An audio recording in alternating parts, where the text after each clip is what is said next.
Então, pessoal, hoje nós vamos falar sobre as principais doenças causadas por fungos. A gente costuma falar que as doenças causadas por fungos são infecções oportunistas. Por quê? Porque o processo infeccioso ele não é decorrente diretamente da virulência desse fungo, do fungo, mas sim do comprometimento do hospedeiro e sua interação com o meio ambiente. Por exemplo, tem fatores que a gente chama de predisponentes, são defeitos da defesa do hospedeiro contra os fungos. Por exemplo, distúrbios nas barreiras do corpo, quando você faz a utilização de antibióticos que mata muito da microbiota do corpo, quando a pessoa ela está internada, que utiliza de catéteres, intravasculares, que às vezes demoram de ser trocados, aquelas pessoas que fazem diálise, pessoas que têm queimaduras, úlceras, algum trauma, alguma cirurgia, alteração do pH, pessoas que fazem radioterapia. Tudo isso acaba diminuindo as barreiras do nosso corpo contra esses fungos. Porque muitos desses fungos, como é o caso da Cândida, a gente já convive com eles nos nossos corpos, tá? Tem também os defeitos da imunidade, por exemplo, a quimioterapia, a radioterapia que eu já falei, os portadores, que são HIV positivo, pessoas que têm leucemia, pessoas que são transplantadas, extremos da idade, por exemplo, crianças na primeira infância, bebês recém-nascidos, idosos, E tem também defeitos na imunidade inata, anemia, doenças crônicas, quem tem diabetes também são fatores predisponentes que ocorrem defeitos na nossa barreira, na nossa imunidade, tá bom? Então, qualquer infecção de origem fúngica, a gente denomina eles de micose, tá? Tem fungos que são patogênicos, são uma das principais causas aí de morte em pessoas que apresentam o sistema imunitário comprometido, como os pacientes com AIDS, como eu já tinha falado, que são doenças que acometem as pessoas que têm a imunidade baixa. Nós temos aí ainda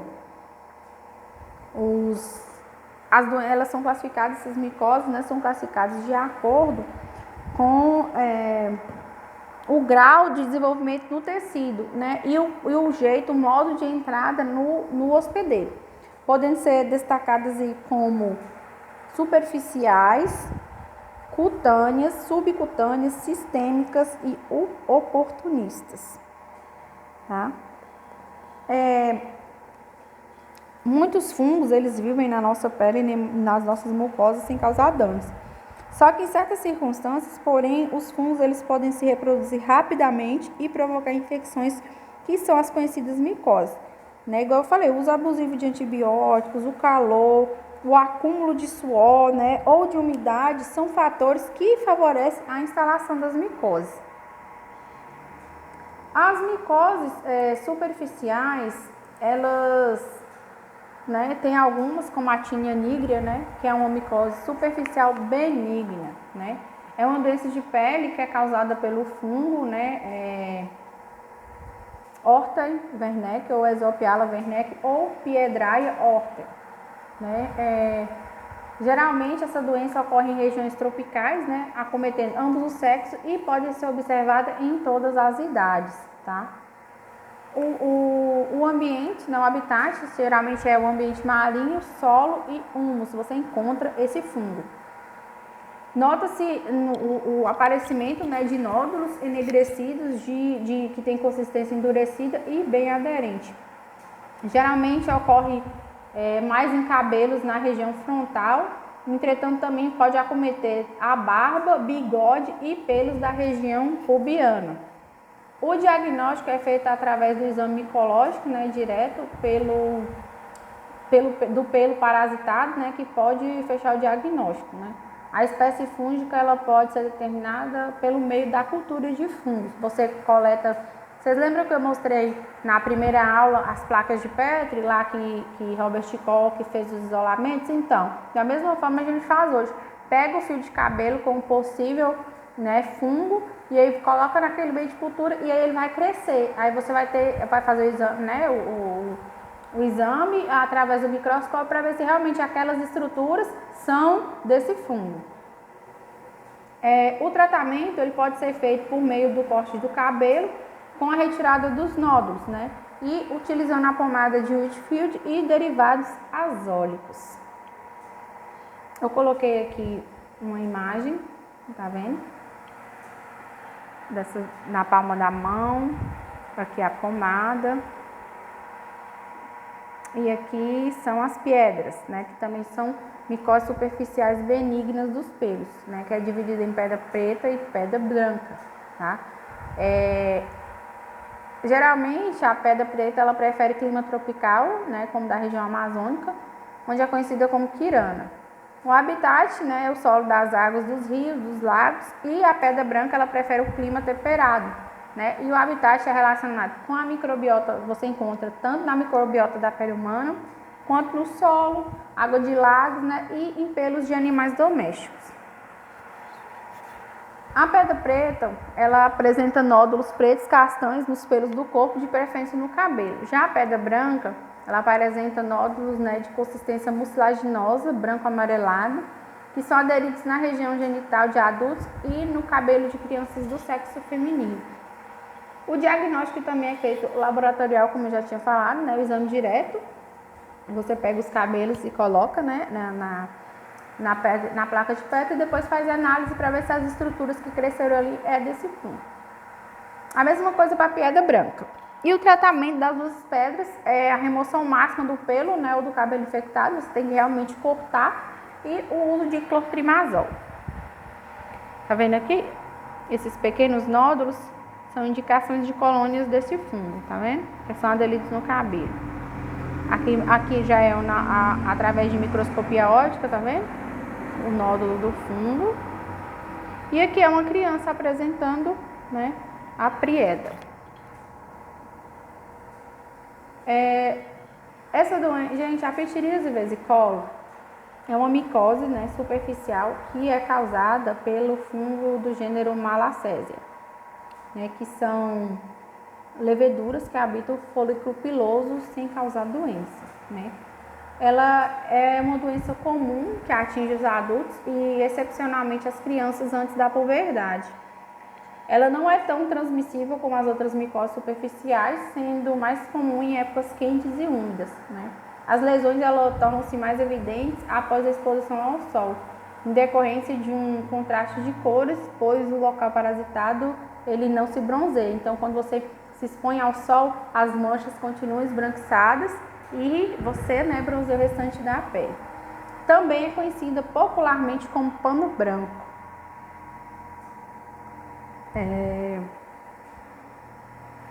Os sintomas surgem, né, manchas brancas, erimatosas ou acastanhadas, né, geralmente arredondadas, com uma pequena descamação fina. Normalmente atinge as costas, peito, pescoço, face e braços, né? E essas lesões não costumam coçar. Ocasionalmente ela pode sentir coceira. Aí aqui tá vendo as placas, as manchas, tá vendo? Bem, geralmente, além do quadro clínico, pode-se fazer o exame micológico direto, né, como os realizados para os fungos dermáticos também. Então, é feito com a raspagem a mesma coisa, né, que é feito para os outros fungos. O tratamento ele pode ser feito com medicações aplicadas diretamente na pele ou ingeridas por via oral, né? O tratamento é feito com medicações tópicas, como clotrimazol, miconazol, terbinafrina, amorofina, cetoconazol, entre outros, né? Além do uso de medicações em forma de shampoo, cetoconazol, ciclopirox, olamina, zinco, sulfeto de selênio, entre outros. Quando o quadro for muito extenso, é possível utilizar medicamentos sistêmicos, né? Ou seja, o fluconazol em doses semanais e o itraconazol. A prevenção da pitiríase vesicolo é feita por meio da utilização de roupas leves, mais arejadas, de preferência, né, de tecidos não sintéticos, de tecido de algodão.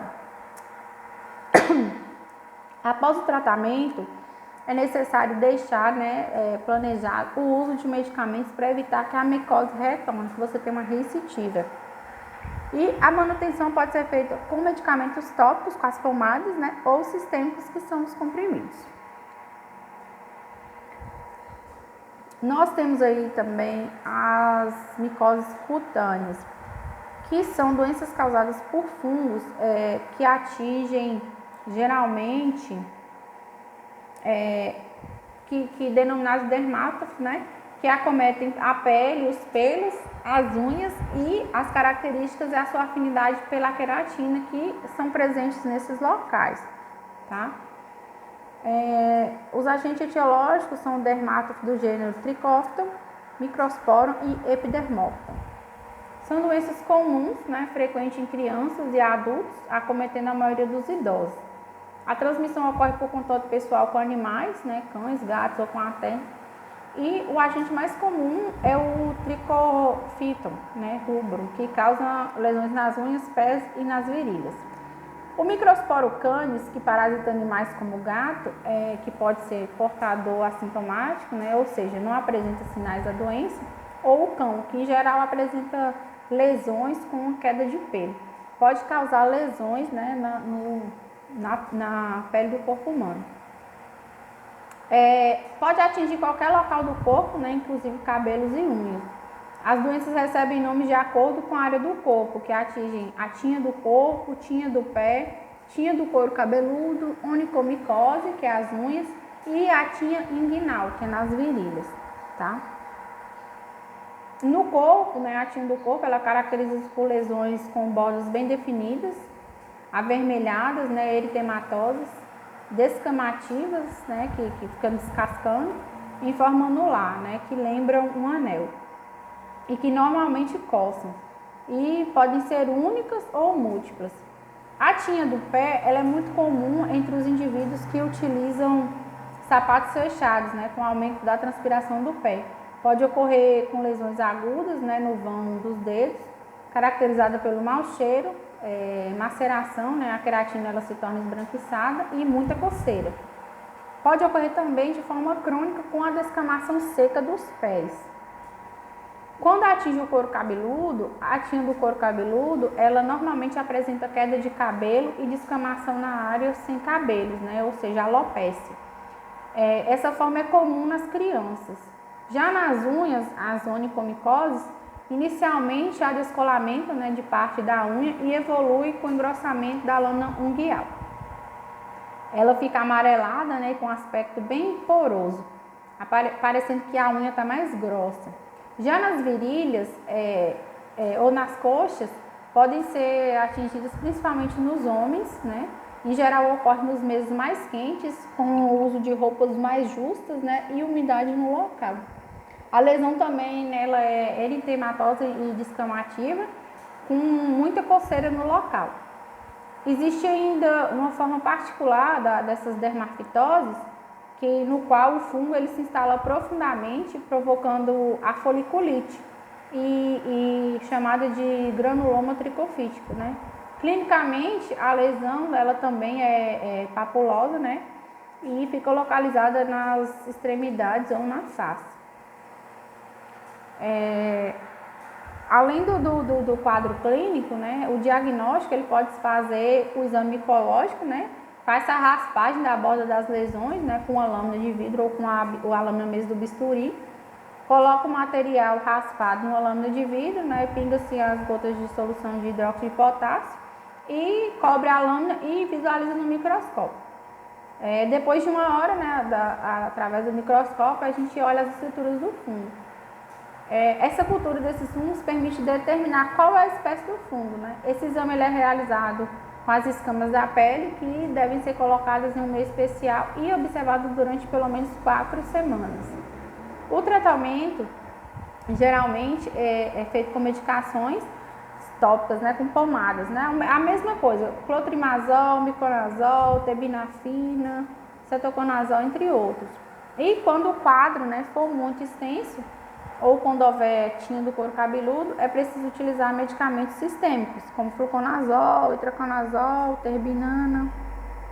Aí que é um exemplo, tá vendo a tinha do corpo, onde ela ataca. A tinha do corpo, aqui é uma lesão descamativa, né, com a borda eritematosa, tá vendo? Na perna. E aqui é a tinha do couro cabeludo.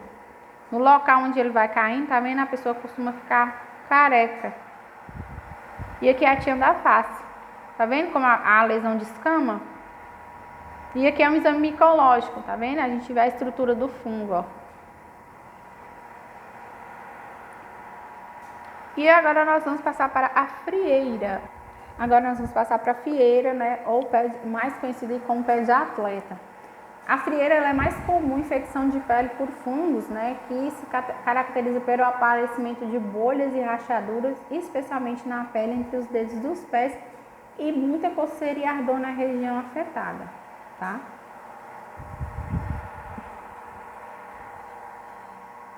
Aqui é um exemplo, tá vendo, de frieira do pé de atleta, como que fica, pode descamar todo o pé. O fungo tricófito, ele, né, que é causador do pé de atleta, ele pode atacar a pele de várias partes do corpo, provocando aquelas manchas, essas manchas vermelhas, né, e arredondadas, né, com descamação e que coçam. Se aparecerem no couro cabeludo, pode provocar ainda queda de cabelo e manchas que descamam, tá? A doença ela é transmitida facilmente por contato direto com a pessoa infectada ou com superfícies contaminadas, tá? Como os pisos dos banheiros, vestiário, daí esse nome de pé de atleta, pelo qual a infecção também é conhecida, né? Praias e piscinas. E pode ocorrer também lençol, roupas de outra pessoa também, pode ocorrer o contágio. Os sintomas mais específicos são comichão ou sensação de queimadura, vermelhidão, inflamação, bolhas, a pele muito seca e começa a descamar, ou começa a aparecer gretas e fissuras na palma do pé, né, entre os dedos ou no calcanhar. Tem também um cheiro muito desagradável e a pele da sola do pé fica mais grossa e esbranquiçada. Tá vendo como que ocorre? Tá vendo? A pele ela fica bem mais grossa e esbranquiçada. Ocorre avermelhamento. O tratamento da frieira, ela pode ser feita com pomadas antifúngicas, né? E muitas delas vendidas sem necessidade de receita médica, né? A pomada para a frieira, como a terbinafrina ou natina, são as que apresentam melhores resultados. Outras opções também são as pomadas à base de cetoconazol, miconazol, clotrimazol ou butenafina. O tratamento ele costuma ser feito 1 a 2 vezes por dia por 4 semanas. Aqui eu coloquei algumas pomadas, tá bom? Cloridato de terbinafina, nitrato de miconazol, clotrimazol, tá vendo? São as pomadas que você pode usar para tratar as frieiras. E como prevenir, né? Quais são as recomendações para a prevenção? Então, você precisa enxugar bem os pés, né? Especialmente entre os dedos, depois de lavá-los.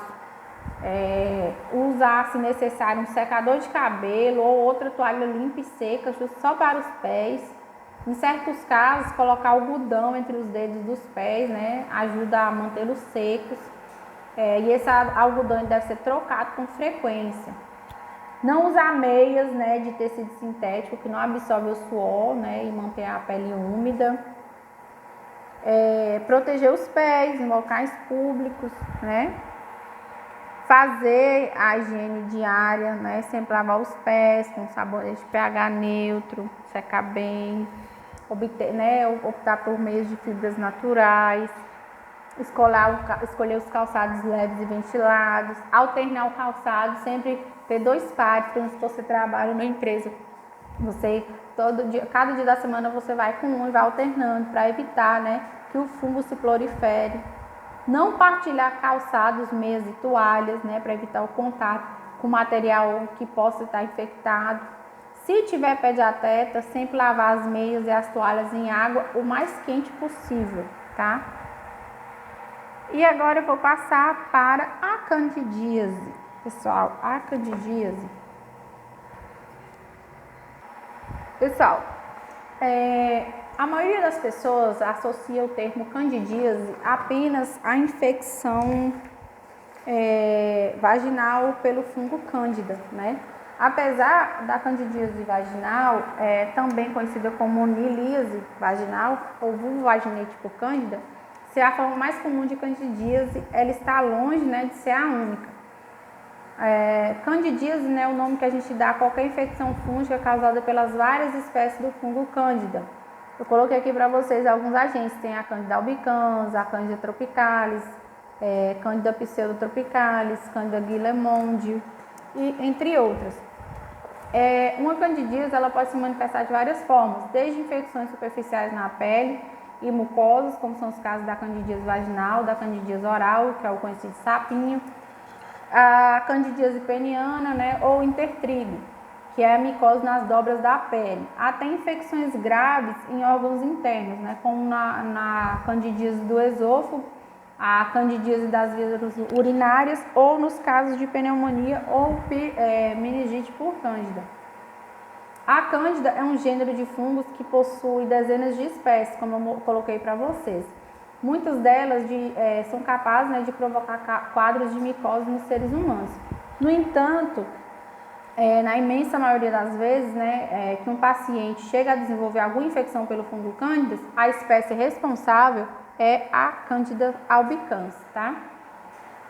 A candidíase, ela não costuma provocar quadros, né, graves em pessoas saudáveis com sistema imunológico em perfeito estado.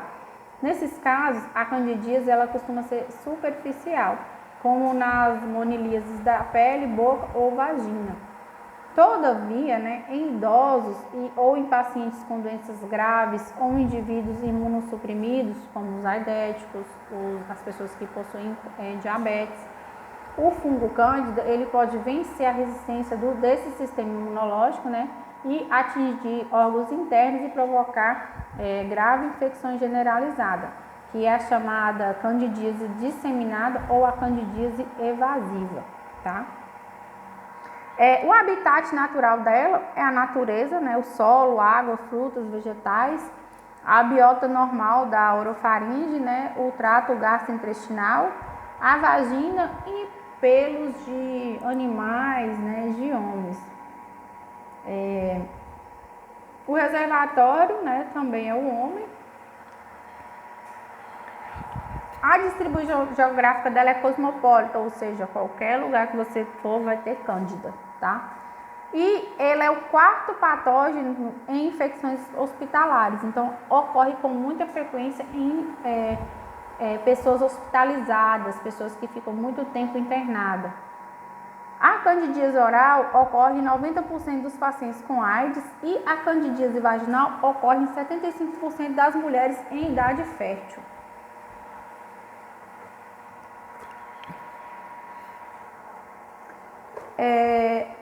As manifestações clínicas. A candidíase ou candidose é uma micose, né, que é causada pelas leveduras do gênero Candida, em que a lesão ela pode ser branda, aguda ou crônica, superficial ou profunda e de espectro clínico bem variável. E são divididas em cutânea, mucoses, mucocutânea crônica e disseminada. Aqui a primeira que eu coloquei para vocês é a candidíase cutânea, tá? A candidíase cutânea, ela ocorre geralmente aí nessas dobras do corpo, tá vendo? E a gente dá um nome de intertrigo, né? Que é o nome que damos à inflamação que ocorre em áreas onde, né, duas partes da pele se encostam. Ou seja, nas dobras cutâneas da virilha, né? Da virilha, das axilas, na bolsa escrotal, embaixo das mamas ou na região entre os dedos, tá? Essas áreas de dobra são especialmente suscetíveis, né, ao aparecimento do intertrigo, pois são regiões muito úmidas e quentes, né, o que favorece aí a proliferação dos fungos, principalmente da cândida. O intertrigo candidiásico, ele se manifesta por placas vermelhas na pele, né, que podem coçar ou doer, né? O tratamento é feito com cremes antifúngicos e cuidados gerais com a pele, tá? Aqui tem mais um exemplo, tá vendo? A Candida albicans, ela é encontrada na pele sem causar nenhuma alteração. No entanto, nas áreas sujeitas, né, a atritos, sob o efeito de calor e de umidade, pequenas fissuras podem servir de porta de entrada para a infecção por esse fungo, tá? A baixa imunidade ou uso prolongado de antibióticos, né, obesidade, diabetes e roupas de tecido sintético também são outros fatores de risco para o desenvolvimento da infecção, tá? Aí, como eu já falei, as lesões são essas, coceira e sensação de formigamento e queimação. O diagnóstico do intertrigo candidíase, ele baseia-se na localização, né, e características das lesões e pode-se fazer o necessário, né, para recorrer a exames laboratoriais de cultura, né, que revelam a presença e identificam o tipo do fungo causador da infecção. A principal medida para prevenir a infecção por fungos é manter a pele seca, né, especialmente nas dobras de pele, pois a umidade e o calor é que compõem um ambiente propício para a sua proliferação. E também é importante não usar roupas íntimas de tecido sintético, né? Perder peso e controlar os níveis de glicemia no sangue. O tratamento ele deve ser prescrito pelos médicos, né, depois de avaliar as características da infecção. Né? Basicamente, consiste na aplicação tópica, né, de pomadas, né, ou cremes à base de antifúngicos e corticosteroides, como a hidrocortisona. O uso de antibióticos só se faz necessário nos casos de infecções secundárias por bactérias, né? Quadros mais graves podem exigir aí o uso do medicamento por via oral. Tendo em vista que o intertrigo candidíase, que é uma dermatite, né, sujeita a recidivas, ou seja, você pode ter várias vezes, manter os cuidados preventivos, né, deve ser uma preocupação constante para quem já teve. Então, as recomendações são que enxugue bem a pele após, né, depois do banho, utilizar o secador de cabelos com jato morno nas dobras da pele para secar completamente essas áreas mais suscetíveis, né, à proliferação dos fungos. Colocar logo roupas secas, né, depois de ter transpirado muito ou entrado em contato com água, né, não só do mal da piscina, principalmente, por exemplo, quem lava roupa, né, em casa. Não usar roupas íntimas muito justas, né, de preferência as fabricadas com puro algodão, porque os tecidos sintéticos eles dificultam a evaporação, né, e ajudam a reter o suor. Lembrar de que climas quente e úmido favorecem o aparecimento das lesões na pele. Não se automedicar, né, nem ir atrás daquelas receitas milagrosas, né, para tratar o intertrigo. E sempre procurar um dermatologista logo que aparecem as primeiras lesões, né, para diagnóstico e tratamento específico.